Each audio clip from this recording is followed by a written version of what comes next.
Handa umanong magain ng legal na reklamo si Ruby Rodriguez laban sa isang peking social media post na inakusahan itong nagkaroon ng anak kay Senador Vicente Tito Sotto na kanyang dating co-host sa noontime show na Eat Bulaga. Sa kanyang Facebook post noong Huwebes, December 4, ibinahagi ni Ruby ang mga screenshot ng peking post mula sa Facebook page na Pinastars at sinabing, "I'm going to consult my lawyer regarding this matter." Idinagdag niya na ang malicious content is harming my family and innocent child. This is too much. Dagdag pa sa post, ikinuwento na kung saan ay sinabi na kesyo, nilantad na raw niya ang anak nila ni Senate President Tito Sotto.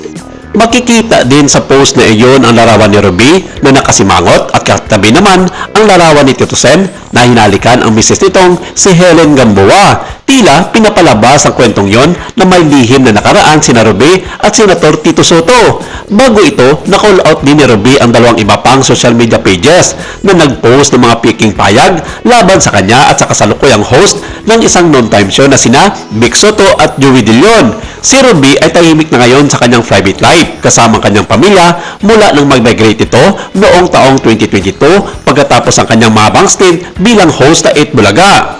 Mula noon ay hindi na siya nakabalik pa ng showbiz at ito noon na lang ang kanyang pansin at oras sa kanyang pamilya at sa kanyang trabaho bilang isang staff sa konsulada ng Pilipinas na matatagpuan sa California. Matatandaan noong nakaraang taon, nagkita pa at nagkabanding ni Ruby si Senator Tito Sotto at ang kanyang asawa na si Helen Gamboa sa kanilang out of the country trip na bagay naman na kinuha ang ibang mga titrato dito upang gawa ng mga fake news laban sa kanya at sakay Tito Sen.